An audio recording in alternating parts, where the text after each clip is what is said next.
Hey everybody, welcome back to the Plays and Fades YouTube channel. I'm your host, Gordo Gambles, and welcome back to another full card breakdown, this time for UFC Charlotte. But before we do, look where I am. Brand new setup, beautiful things behind me, nice exposed brick wall, if I do say so myself. But we do have ourselves a new setup, one that I'm still getting used to, one I'm still working out the camera angle, still the stuff behind me. A lot of stuff to get going, but that comes with the week off we had last week. No content for me at all last week. I made the big move down, changing countries, but we are mostly set up now, and we're ready to talk fights. And you know what? I could have taken an extra day. I could have taken an extra day to get my setup complete, maybe fix this desk, get everything going properly, but I want to talk fights. And I am really looking forward to this card this week. And we have ourselves a nice 12 fight slate out in Charlotte, and it's an early one too. So I really wanted to make this video talk fights. My research has been ready for the week since I did skip that week of research.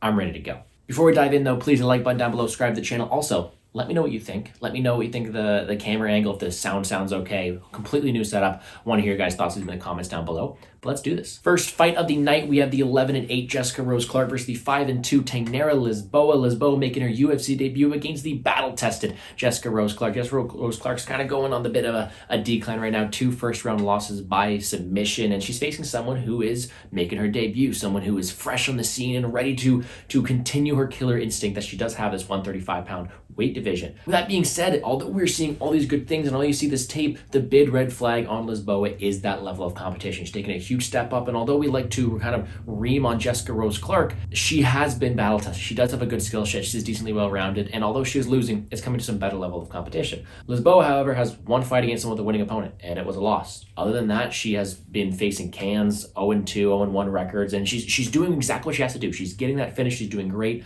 but there's that huge question mark, there's a huge asterisk, and we don't know what we're getting from her as a finished product. We don't know how she is when she faces adversity, and we don't know how she is when she's going to take this step up in competition. Rose Clark, though, we know that she is well-rounded. We know that she does have this higher level of expertise, and we know that she is able to compete with the best of the best. Sure, she has a questionable ground game, but she does have some good offensive wrestling, does some good volume on the feet, and should have some decent minute-winning potential here. However, when it comes to picking a side, I feel like if you're taking the Rose Clark side thing, you're mostly relying on the downfall of Lisboa and that tape being kind of fraudulent. Because if we compare tape side by side, the one who looks more dynamic, the one who looks more explosive, the one who looks like the better finisher and better fighter overall, it does look like Lisboa. However, it is against that lower level of competition. It feels like that expertise versus that big question mark in Lisboa here. So for me, don't want any involvement at all from a moneyline perspective because I'm still unaware of how I want to target this fight. But when we're talking about DraftKings, I want Lisboa. I think she has more finish potential. I think she's going to be someone who has the ability to submit Rose Clark again, and I like what I see on the ground with Lisboa. She's very aggressive with the takedowns, and not only that, she can hold her own on the feet. So sure, there's that huge question mark behind Lisboa. We don't know what we're getting from her. She's not a finished product. She's still very green,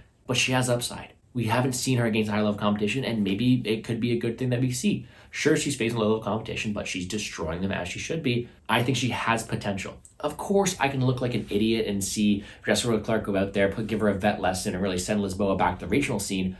But in all reality, Lisboa has the finish upside and the potential to score very, very well on DraftKings with some good finish upside. So for me, pick's going to be Lisboa. She is a question mark. It is not a confident pick, but I do think she has the upside and potential to get it done. With that being said, 7.8K, a great underdog to target this week on DraftKings as well. I do think she has the ability to add a third straight submission loss to Jessica Rose Clark's record. Next up, 11-4 Gabe Green versus the 8-2 Brian Battle. This is a very, very fun fight. I'm looking forward to it. Gabe Green's a guy who's won me a decent amount of money. I am a big fan of his skill set and what he brings to the table here. Both these guys actually are really durable, like to go forward and have good pressure, volume, style fighting. And I think that when we break down the striking, we're able to see that both these guys have potential to win this fight. I mean, Gabe Green, although he is very dynamic offensively with a very, very good left hand, good volume, good durability, he can be hit. And I mean, that's kind of how we know about his durability, is because he's been hit so often, we know it's there. But he seemed to show resiliency, stay in the fight, and be able to come back late. Brian Battle has shown a decent offensive striking set in his own right. I mean, knocking out Takashi Sato at completely cold, holding his own in the striking exchanges, and being able to wear down people from range and win these fights here. He does have a good striking arsenal. With that being said, Brian Battle can be taken down. And that's kind of the X factor here, is although both these guys can be taken down, I don't think Brian Battle shooting for any takedowns anytime soon. Whereas Gabe Green, I think he has that potential in his back pocket. So over a 15-minute striking affair, sure, it's a very, very close fight. I could line up -110, -110. But The guy with more paths to victory, the guy with more upside, in my opinion, is Gabe Green because he doesn't have that X factor. Battle's been taken down and controlled by lesser people, and I do think that Gabe Green is a guy who's going to be able to use that physicality, use that durability, and be ever dangerous for all 15 minutes. Whereas that cardio, that takedown defensive battle is seen to be a little bit shaky, so it is really close in that regard. When it comes to DraftKings, I don't think I can roster Bryan Battle. I mean, what's his win condition? A volume-based decision? Is he going to finish Gabe Green? Is he going to land takedowns? Is he going to land knockdowns? I don't think so. And of course, I did mention that volume-based decision, but what does that score? 70 points? Not someone I really look in a roster. Gabe Green, 8.3, he's a GPP play because I don't think he scores higher than a lot of people in this slate, but his potential path to victory, his path of least resistance, could include takedowns, which could score decently well. However, I don't see it happening all too often. For that reason, kind of a fight I'm staying away from. However, the pick is going to be Gabe Green due to more paths to victory. Although if he doesn't utilize that grappling, it could be a very, very hairy split decision striking victory for either side. Next up, 9-6-2 Ji-Young Kim versus the 7-2 Mandy Bohm. This is going to be a short one. Kim has a ton of volume. She has the expertise, and not only that, she's going up against Mandy Bohm. Mandy Bohm is such a questionable fighter in the UFC. I mean, she's really struggling against any higher level, any step up she's able to make, and she doesn't have the volume, the technicality, the physicality, the athleticism to really succeed at this level at all, except for she's facing someone in Kim who also struggles in her own right. Kim is a volume-based striker, even though she whiffs on 100% of her strikes. Okay, I'll be nice, realistic here. She misses on 64% of her strikes. I mean, 30% striking accuracy. Sure, she averages 5.79 per minute. Still, she's a volume-based striker, and I do think she is the rightful favorite in this spot here. However, she doesn't have takedown upside. She doesn't have multiple paths to victory. Her path to victory is a striking-based decision, and I don't think it scores that well. First of all, I don't want to side on this on a moneyline perspective because it is such a sloppy fight. There are so many variables, and it's just not one that's too engaging to me.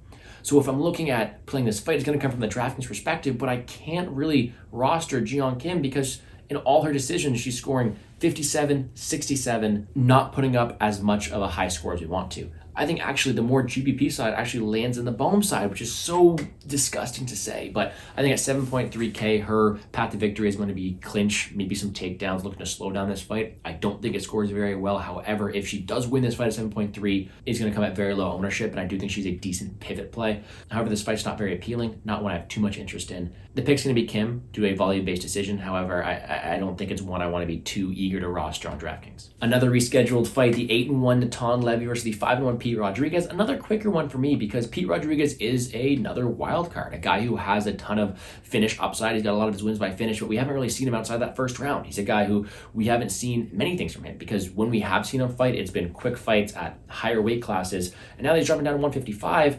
We also don't have the questions of how is he going to look at this weight class, how he's going to look against his better level of competition, and how he's going to look off his back, because a lot of this tape is short fights on the feet. And sure, if this is a 15-minute kickboxing affair, doesn't have to be that. If this is a striking affair at all, Rodriguez is dangerous. Very powerful hands, good boxing. I do think that Natan Levy can be hit. Well, that being said, we know Levy's going to want to take him down, and we haven't really seen Pete Rodriguez off his back. So from all that I know, Natan Levy's going to be able to dominate the mat here because he's so physically imposing, very good cardio, very good top pressure, and the ability to win this X factor here. However, due to all the unknowns, I don't know if Pete Rodriguez is some insane grappler off his back. I don't know if he has insane takedown defense. I don't know if he has a good get-up game. There's so many unknowns about this fight here. So for me, the pick's simple. It's Natan Levy. I know more about him. I know he has this grappling path to victory. I know he's going to look to execute that. And for that reason, he's a good DraftKings target at 9.1 because he does have upside. Scored 120 against Breeden. I do think that path's there against Rodriguez. Maybe even a later finish because Rodriguez hasn't really shown good cardio or really any durability. That's kind of harsh. We haven't really seen much from him outside of that first round, so we don't know how his durability or cardio looks. That being said, Pete Rodriguez is a GPP play because all of his finishes are very early on. I think that the only path he has is to nuke Levy early on, and I don't think it's very likely. However, if it does happen, it does score very well. But give me Natan Levy here due to a high volume, high pace wrestling-based decision. Next up, 7-1 Carlos Ulberg versus the 19-3 Ihor Potieria. Another quick one for me because it's pretty simple. Ihor Potieria, in my eyes, is a fraud. I don't think he's that good at many aspects of MMA. Sure, he does have decent power, but I don't like his volume. I don't like his technicality. I don't like his takedown defense. I just don't really like the way he holds himself. As well as the poor cardio and not much of an offensive wrestling game, he has many, many holes in his game. And sure, I cashed on him big last time against Rua. He's one of my highest owned DraftKings target. But he's getting a massive step up. I mean, going from a guy who's, 43 and on the tail end of his career versus a guy who's 7-1 who is fighting from a very good camp and highly touted, and Carlos Ulberg, It's a very, very drastic change in competition. 7-1, Carlos Ulberg is a former kickboxer, a guy with a ton of power, ton of technicality, and who will be winning every facet of the kickboxing game here against Potieria. We have seen him lose once. He was out cardio dump against Kennedy Nchekwu, but Potieria won't be able to eat those shots, in my opinion. And in my eyes, Potieria is too weak defensively to keep up with Ulberg. I think sure, Potieria has a chance to land a bomb, and it's MMA, anything can happen, but I think it's a very, very low percentage. A large majority of the time, Carlos Ulberg is able to piece him up from range, land some power shots, and probably get Potieria out of there early on, which is why he's one of my favorite parlay pieces of the week. Kind of square, but I do think he wins this fight at a very, very high clip. It's hard for me to see Potieria wrestling here, and I think Ulberg has all the advantages in the striking, and for that reason, is a pretty confident play of mine. That being said, how does that translate over to DraftKings? Because at 9.3, we have some very, very good dominant grapplers this week. Now, Ulberg isn't a volume machine. We've also seen him tentative in these fights. I mean, in that Toronto fight, he was very low volume due to that potential ability to cardio dump. And you know what? I kind of respect that because it just shows that Ulberg is willing to do whatever it takes, but it also shows that he doesn't have necessarily the best DraftKings upside. Because sure, he's able to go out there, land a first round finish, a knockdown, some points that way, but without any wrestling, without any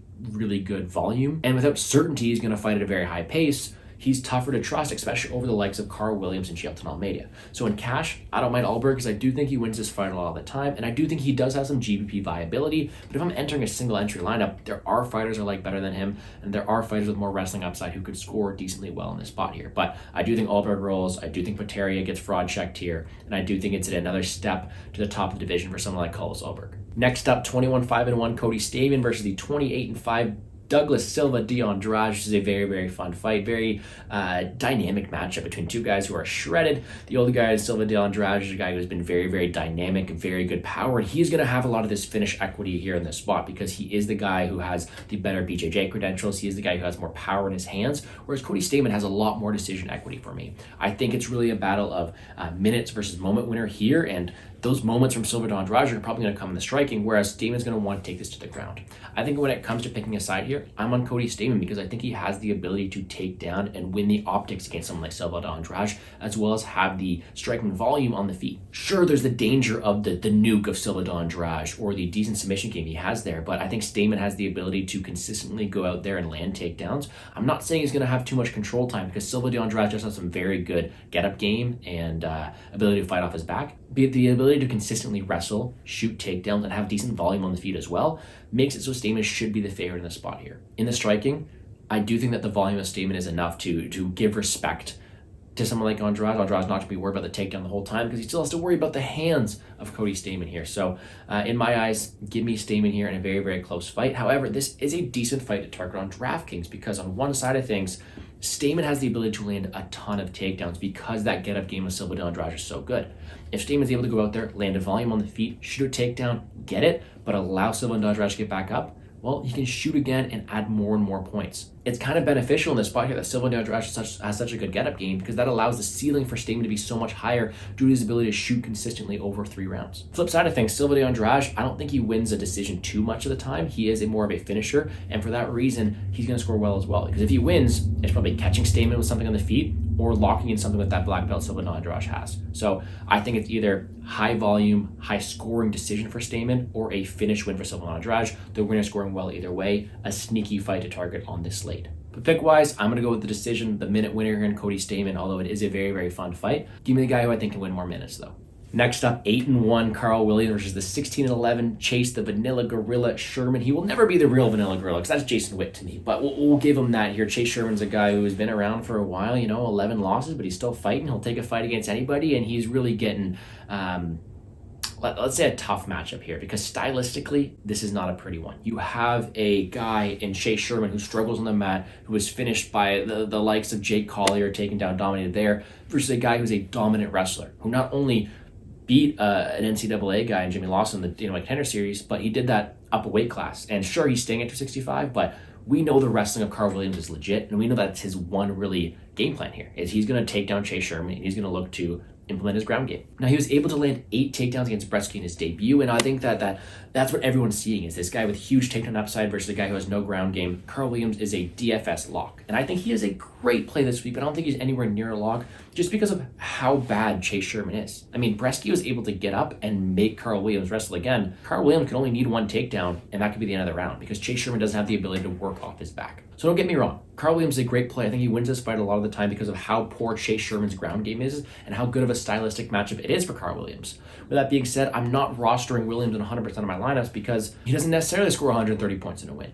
He can keep Chase Sherman grounded there, which will allow the score to be a bit lower for Carl Williams, but to me, it's a one-sided matchup. There is the potential for a late finish for Sherman if Williams cardio dumps. I don't think it's too high of a probability. For that reason, it's a wrestling victory for Carl Williams. I would not put it out of the picture for him to get a finish, although I do think that a decision isn't out of the picture either. Carl Williams should win this fight a lot of the time. He's a very, very good DraftKings target. However, not one I want to be too overexposed to because I do think he's going to be very, very popular this week, and there is always that potential that Sherman's not good enough to allow Williams to accrue those points. This next one's fun too. 13-19 Matt Brown versus the 21-11 Court McGee. And I don't have too much to read on this fight because Matt Brown's somebody who is getting near the tail end of his career. He shows a lot of power, a lot of volume, but he has holes in his game. He can be taken down. He can be hit as well. He can be out-youthed and athleticized.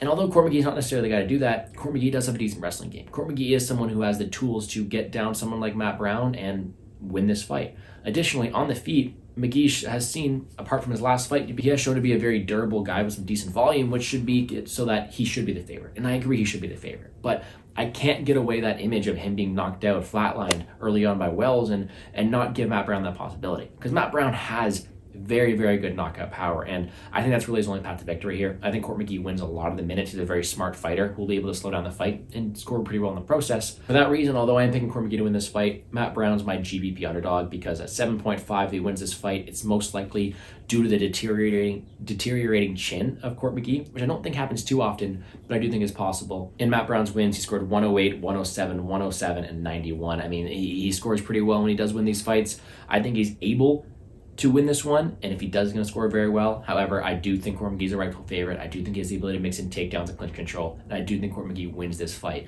if I had to choose a side. Moving on up, 22-8, Alex Morono versus the 32-14-1 Tim Dirty Bird Means, and Alex Morono's on the no bet list. Let's put it there. I think I'm now 1-3 betting on Morono fights, and that's only because I got lucky because I bet pawns last time, and Morono was cruising to a victory, then he got knocked out, and I think that's kind of what we're seeing from Morono is he's a guy who's very, very well-rounded but lacks certain assets that I think he's going to need in this top end of the division. I think he does gas out in the third round. I think he does have holes in his game, and I think that although he's very well-rounded, he doesn't exceed in any area all too well. Flip side of things, Tim Means, 32-14-1, is a guy who used to rely on that durability but hasn't finished a bit recently, and he seems to be at the tail end of his career. So I completely get why Alex Morono is the favorite here. He's a guy who's younger. He's a guy who is well-rounded, doesn't really have too many holes in his game aside from his cardio and his potential durability. But what is Tim Means going to do to Alex Morono that Alex Morono hasn't seen from high-level competition? This is very similar to the prior fight. I think Morono should be favored. I think Morono should win this fight at a pretty high clip. And I do think he has a lot of the minute-winning equity here.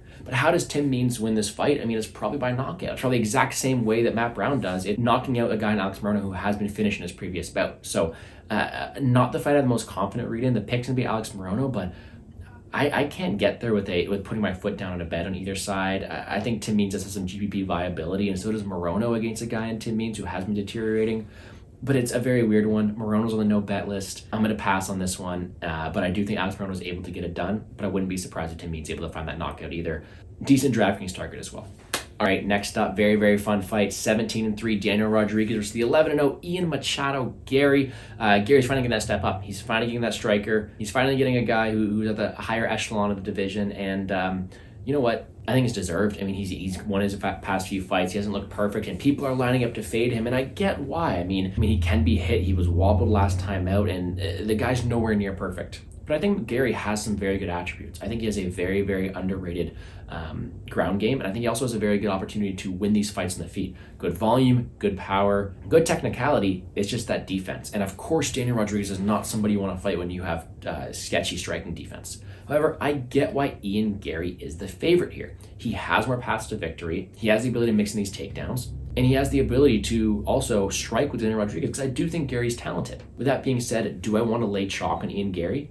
No. because Daniel Rodriguez is a very, very dangerous fighter on the feet. He's got great volume, great technicality in his boxing as well. I just think he's limited to that. And although Daniel Rodriguez shouldn't be as big of an underdog, he should still be an underdog because he doesn't have these paths to victory that Garry does. So although I am picking Ian Garry to win this fight, it's not with too much confidence because I think that if he strikes for 15 minutes, it's always dangerous fighting against Daniel Rodriguez. However, I think the guy with more minute winning equity, more grappling equity, and a guy who's going to go at very, very low ownership on DraftKings, I think Ian Garry is able to get it done, and I do think he wins this fight. Like I mentioned, though, low ownership at 9K, it's so hard to pick him over Levy, Ulberg, Williams, Almeida, but I do think if he does win this fight, and he does implement grappling, his ceiling is definitely high enough to warrant some GPP viability, and it's going to come at very, very low ownership, especially with the guys around him, especially considering everyone wants to fade him and how good Daniel Rodriguez is.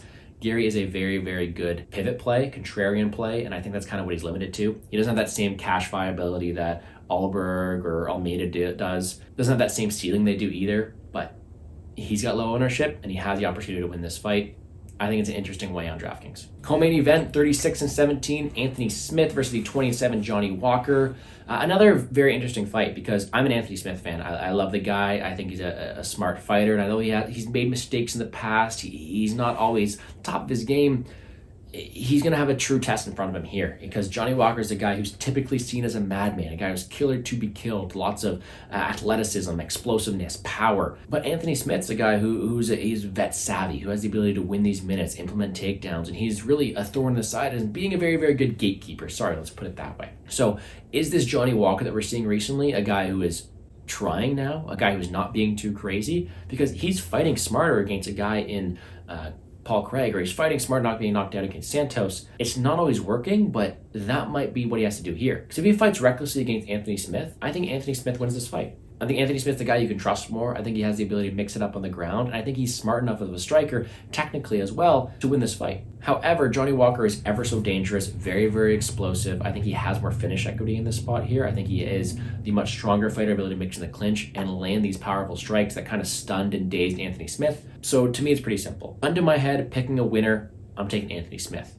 However, if I want to pick a play on DraftKings, 95% of the time is Johnny Walker. Walker, $8,200. I mean, when he wins fights, he scores very, very well. Scored 106 against Craig, 107 against Kutalaba, 107 against Spann, 126 against Serkinov, 127, 104. He scores well in his wins. Whereas Smith, can't really say the same about him either. So to me, it's a very, very close fight. I slightly edge Anthony Smith. However, all the DraftKings viability is on Johnny Walker, and this isn't really one you want too much of a money line involvement in because of the possibilities or the mindset that Walker's in. If we knew what mindset he was in, if we know he's going to either be aggressive or patient, that could really dictate what we're doing here. However, he's kind of a wild card. For that reason, I'm staying away in the betting market. And then we get to the main event of the evening, 18-2 Jailton Almeida, 13-4 Jairzinho Rozenstruik. Very, very interesting matchup because you have a guy who is getting first round finishes against everybody, a guy who is one of the most hyped up prospects in this division versus a guy who is kind of struggling. I mean, sure, he won his last one against Dawkins, first round KO, but he's been taken down and controlled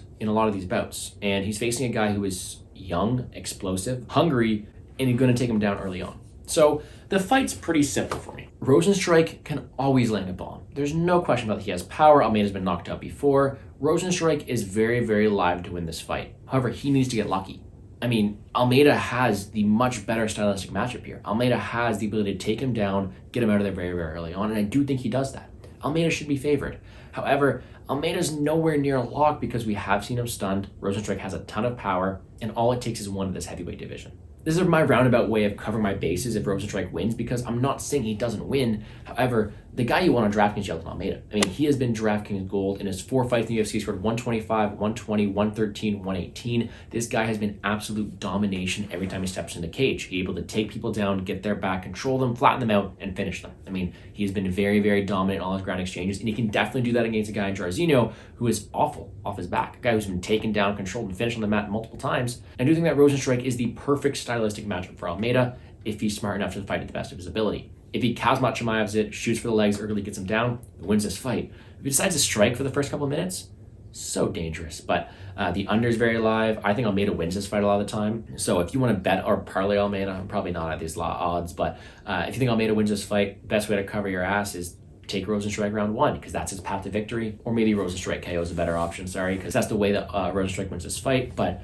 one of my highest owned fights on DraftKings, 9.6. If Almeida wins, it's going to be in the 100s. It's going to be 120s. If Rozenstruik wins at 6.6, it's going to come with really low ownership, over 100 points, and it will be a finish win. So one of my highest owned DraftKings targets. I do think Almeida wins this fight a lot of the time, and if I'm being honest, I have the squarest parlay of all time, and I took Almeida and Ulberg to win this earlier in the week. But that's going to do it for me here on the Plays and Fades YouTube channel.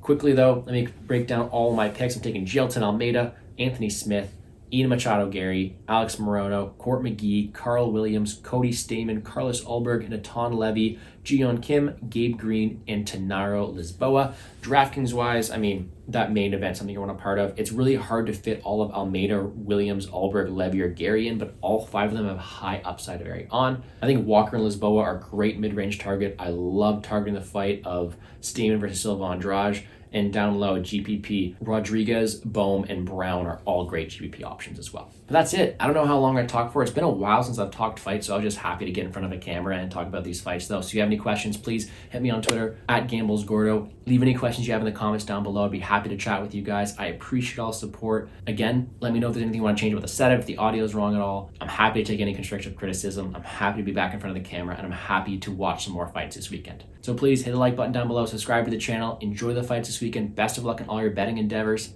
Let's make some money, guys.